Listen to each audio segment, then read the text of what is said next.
मैं नाजिम बेग पत्रकार दर्शकों को अपने चैनल में स्वागत करता हूं।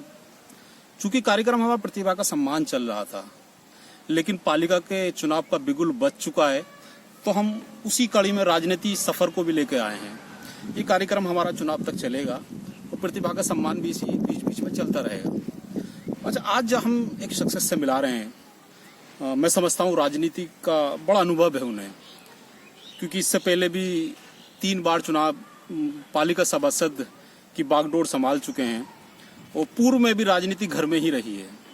बड़ा कुछ सीखा है और हम आमतौर पर देखते रहते हैं बड़े बड़े कार्यक्रमों में, बड़े बड़े और जो एक घटनाएं होती हैं उनमें भी भाग लेते रहते हैं और बीच बीच में मतभेदों को भी दूर करते रहते हैं।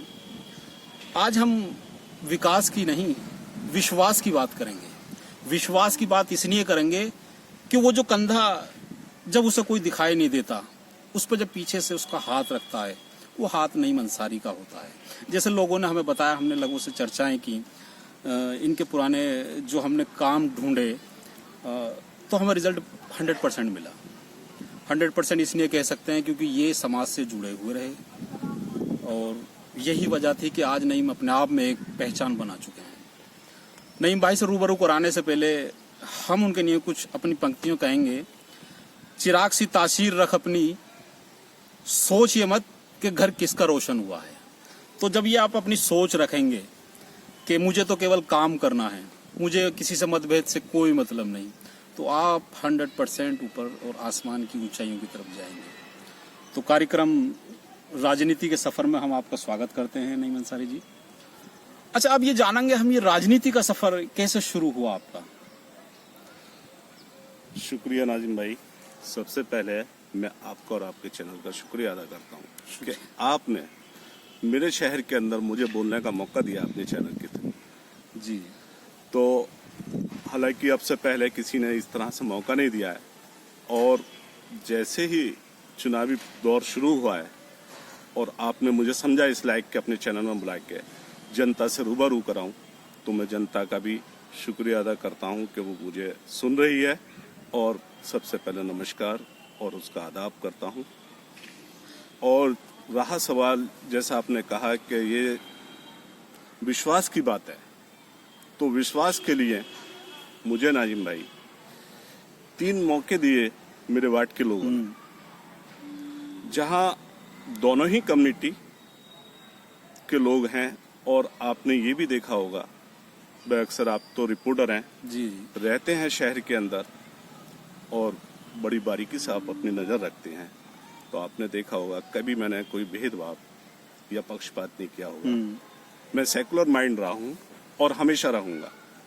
जी, जी, जी। तो मेरा राजनीतिक सफर जो सब तय हुआ, उसे मैं राजनीतिक नहीं कहूँगा। जी, जी। मैंने तो जनता की सेवा के लिए सिर्फ ये कदम उठाया क्योंकि स्कूल टाइम से मुझे इसमें जो है इंटरेस्ट था। जी। और घर में जैसे कि रहे, हमारी आंटी भी रही हैं, हमारे फादर जो हैं पहले से इसमें एक्टिव थे, तो इसलिए मुझे भी इसका जो है शौक आया। और मैंने सोचा है कि एक जनता को सेवक के रूप में जो उनकी खिदमत करना चाहता हूँ, और अभी तक तो मैं नहीं कर पाया हूँ जिस उम्मीद से मैं करना चाहता हूँ। अभी हल्की फुल्की करी है और आपने मुझे इतनी तारीफ करी है, तो मैं इसका शुक्रिया अदा करता हूँ। नईम भाई, हम तारीफ नहीं कर रहे, ये जनता तारीफ कर रही है आपकी, क्योंकि दर्शकों का हम पे मैसेज आए, हम पे फोन आए कि आप चुनावी सफर को शुरू करें और नईम भाई को भी दिखाएं, तो हम उसी कड़ी में जनता की आवाज पर हम आपको लेके आए हैं। जनता जो बोलती है वो सुनती है, तो हम चाहेंगे कि आप बताएं जनता को सफर के बारे में थोड़ा सा, कैसे हुआ आपका? पहली बार जब मैं सभासद बना तो मैंने लोगों से कहा खुद कि एक बार मुझ पर यकीन करिए और मुझे जो है अपना वोट दीजिए, क्योंकि वोट बेहद कीमती होता है। जी, जी। तो लोगों ने मुझ पर विश्वास किया, वार्ड के लोगों ने इतना विश्वास किया अंधा। दोनों ही कम्युनिटी के लोग हैं जी, जिसमें कि 500 के करीब हमारे जो हैं नॉन मुस्लिम्स हैं, बाकी जो हमारे वोटर्स 1500 के करीब मुस्लिम्स हैं, 2000 के करीब हमारे वोटर हैं। उन्होंने मुझ पर यकीन किया और एक तरफा मुझको जिता के नगर पालिका में पहुंचाया, और उनके विश्वास को मैंने कायम रखते हुए अभी पूरी तरह से किया नहीं है। अभी उन्होंने मुझ पर इतना विश्वास किया है कि मुझे पहली बार भेजा, दूसरी बार भेजा, फिर तीसरी बार भेजा। हालांकि तीसरे जो चुनाव चल रहा था तो उसमें मैंने अपना जो चेयरमैनी पद के लिए भी पर्चा दाखिल किया था और मैं उसमें चुनाव लड़ा। हम ये तो- बता दें इसी बीच नईम भाई काटते हुए, क्योंकि इससे जो लास्ट अभी जो गया है नईम भाई की पत्नी जमीरुद्दीन अंसारी सभासद हैं, और चूंकि नईम भाई ने उस दौरान चेयरमैनी में अपनी किस्मत आजमाई थी, लोगों ने उन्हें कहा था कि आप जो चेयरमैनी लड़िए, और एक अच्छा सादा मैसेज भी गया, लोगों ने पसंद भी किया, भारी भरकम वोट भी आई उनके पास, क्योंकि समय रहता है एक चुनावी दौर शुरू होता है, चेयरमैनी का सफर भी शुरू हो चुका था उसी दौर से। अब बताएं नईम भाई आप। तो लास्ट टाइम जब 2017 वाला चुनाव हुआ तो उसमें मैंने अपना नामांकन दाखिल किया जी एक चेयरमैन पद के लिए, और मैं उसमें जो है निर्दलीय चुनाव लड़ा। हालांकि मैंने पार्टी से सिंबल मांगा, जिस पार्टी से मैंने बीएसपी से सिंबल मांगा था नहीं मिला, क्योंकि हमारे पूर्व चेयरमैन साबिर अली अंसारी दुनिया में नहीं रहे, वो मेरे गुरु भी होते हैं राजनीतिक सफर के इसके, और मैंने उनको माना है अपना। हालांकि मेरे मेन गुरु तो इसमें मेरे फादर ही हैं, जिन्होंने मुझे इस राह पे चलने की नसीहत दी ठीक से, और वो हमेशा मुझको गाइड करते रहते हैं। अब इस दुनिया में मेरे चचा भी लगते थे और मेरे पूर्व के वो चेयरमैन भी रहे हैं, मैं उनके बोर्ड में भी रहा हूँ, तो उनकी बड़ी सरपरस्ती मेरे ऊपर रही है। हमारे सवाल का जवाब नईम भाई दे चुके हैं, क्योंकि ये सवाल हमारा भी है कि राजनीतिक गुरु के बारे में हम पूछते, नईम भाई उसको बता चुके हैं कि साबिर पूर्व चेयरमैन साबिर अली अंसारी जी नईम भाई के राजनीतिक गुरु रहे हैं।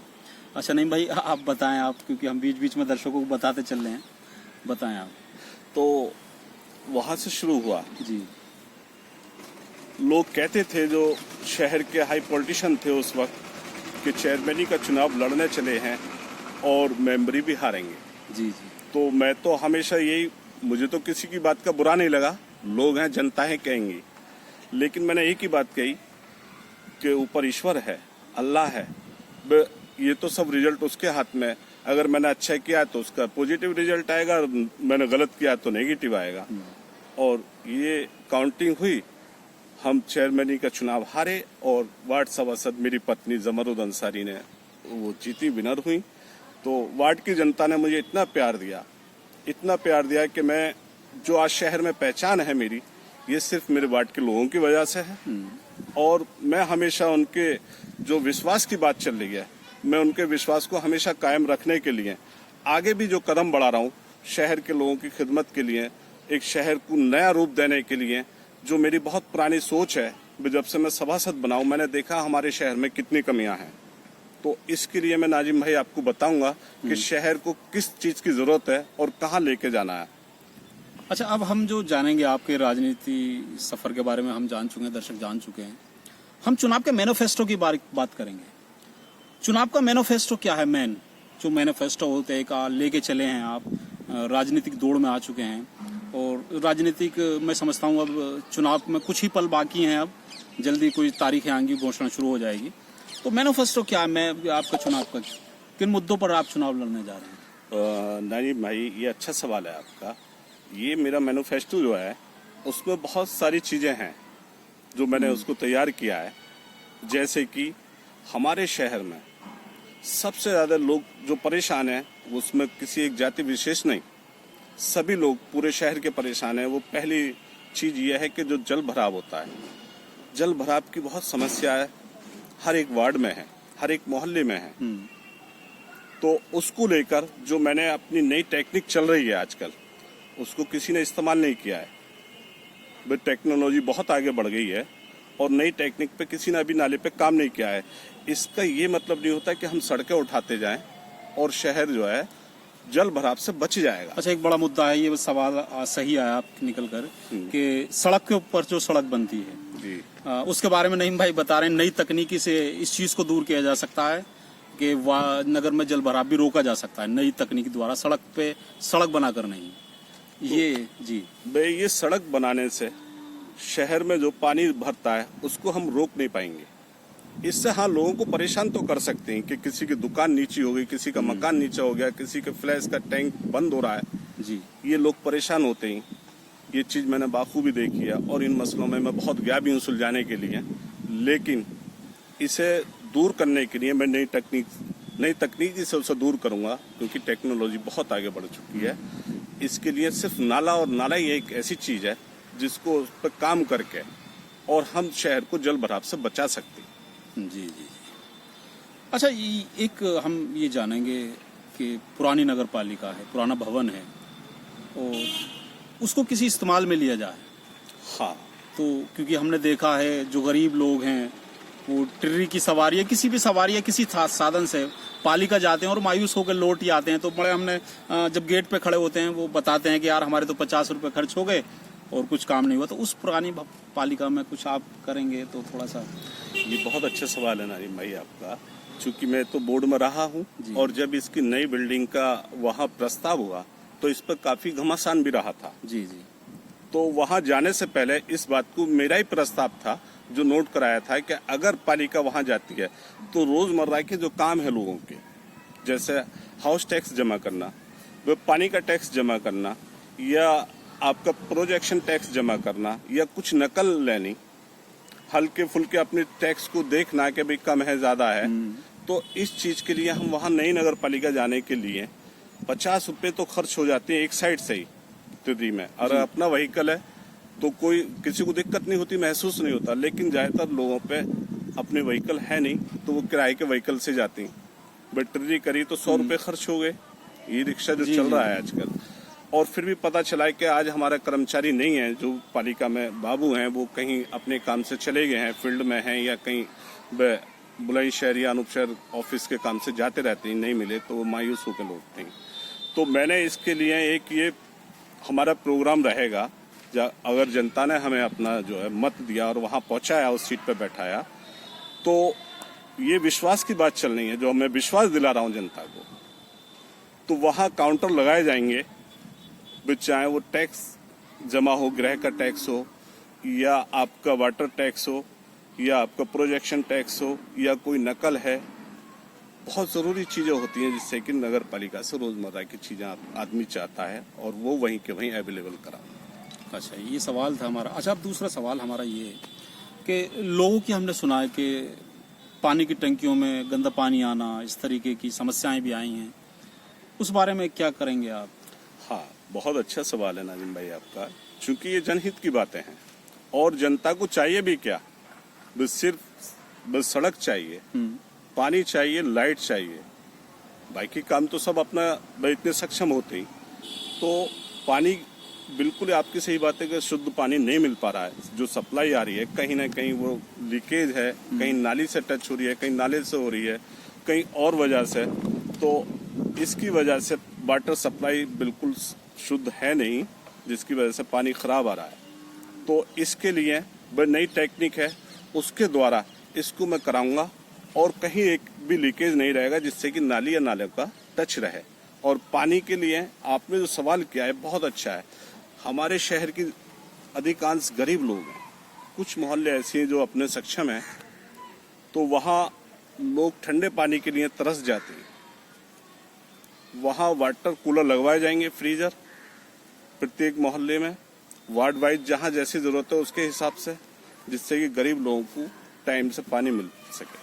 अच्छा, ये बात नईम भाई ने सही कही, क्योंकि अभी तो केवल चुनिंदा मोहल्लों में ही वो वाटर कूलर लगे हुए हैं, जिससे कि वही लोग पानी ले पा रहे हैं ठंडा। और ये बात सही की कि मैनिफेस्टो में ये चीज़ भी है उनके कि अगर जनता ने उनको प्यार और जनता ने उन्हें अपना मत दिया और उस सीट पर पहुंचाया तो हर मोहल्ले में वाटर कैंप लगेगा, वाटर टैंक लगेगा, उस पानी का, ठंडे पानी का फ्रीजर लगेगा। अच्छा, मैं ये जानना चाहता हूँ नईम भाई, जो हमारे युवा हैं आज हम देख रहे हैं खेल कूद की जगह बाकी नहीं है, बहुत बहुत दूर जाना पड़ रहा है उन्हें।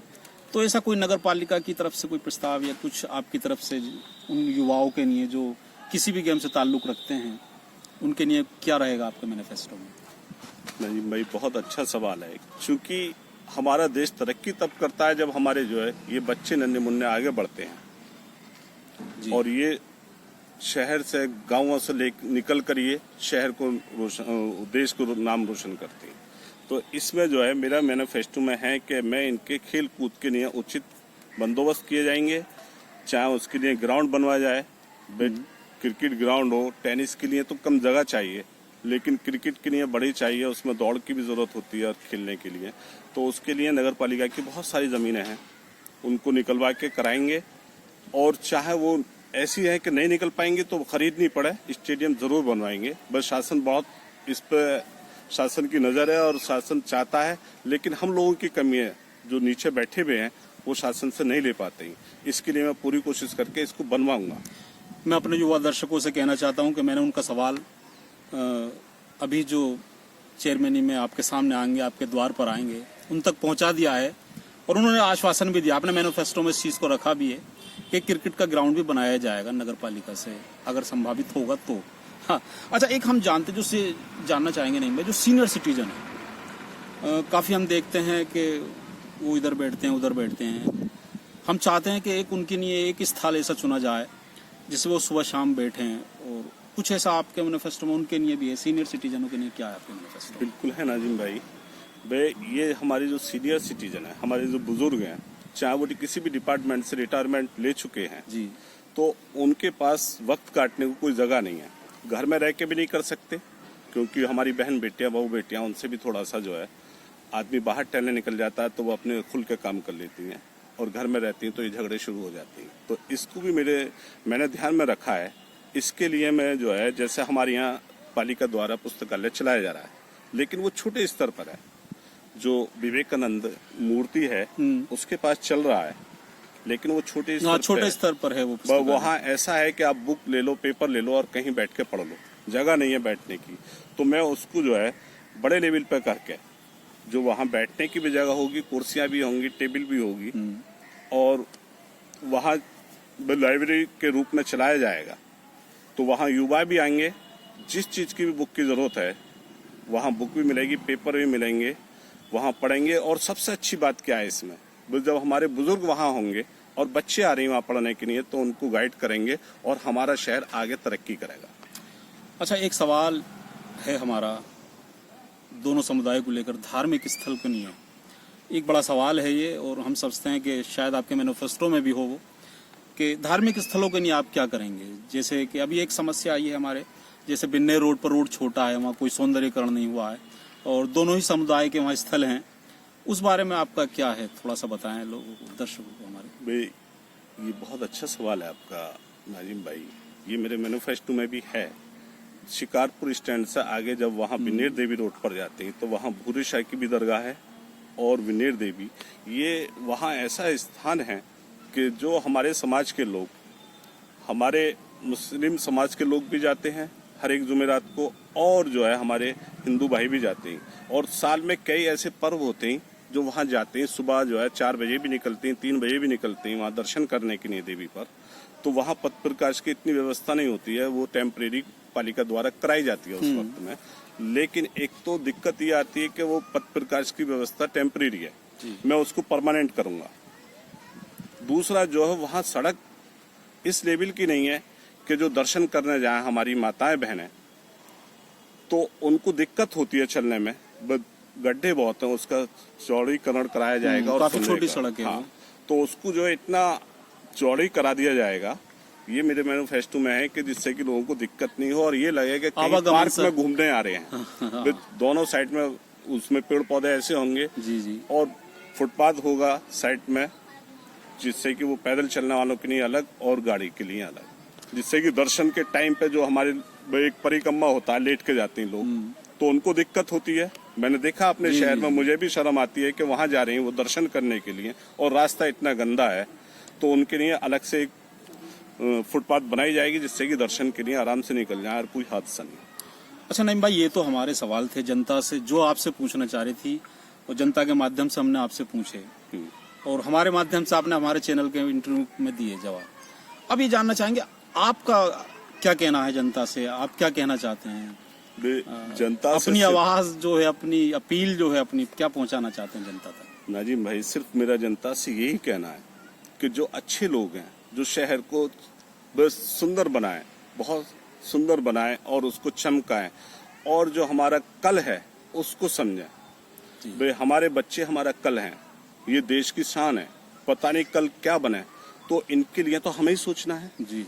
और जब हम सोचेंगे, हम जैसे लोग वहाँ बैठेंगे पालिका में जाके, तब हम फ्यूचर के बारे में सोचेंगे, अपने बच्चों के बारे में सोचेंगे, अपनी माँ बहनों के बारे में सोचेंगे। तो मैं तो सिर्फ इतनी गुजारिश करूंगा सभी लोगों से कि एक मौका मुझे भी दें, जिससे कि आपने देखा है, वो पूरा शहर जानता है, वार्ड के लोग मुझे वोट देते हैं, लेकिन शहर के लोग दुआ करते हैं, वो वोट नहीं देते। अब वो मौका आ गया है शहर के लोगों के पास कि वो मुझे वोट भी दें और दुआ भी दें, कि मैं वहां बैठूं और अपने शहर को ऐसा चमका दूं जैसे मैं अपने घर को रख रखाव करता हूं, चमका के रखता हूं।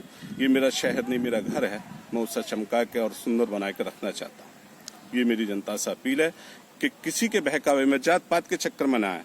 मैं तो सिर्फ और सिर्फ मैं सेकुलर माइंड का हूं। मैंने कभी यही नहीं समझा कि मुसलमान हूं। मैंने जो भी डिसीजन लिए हैं वो सेकुलर माइंड से ही लिए, क्योंकि मैं सेकुलर हूं।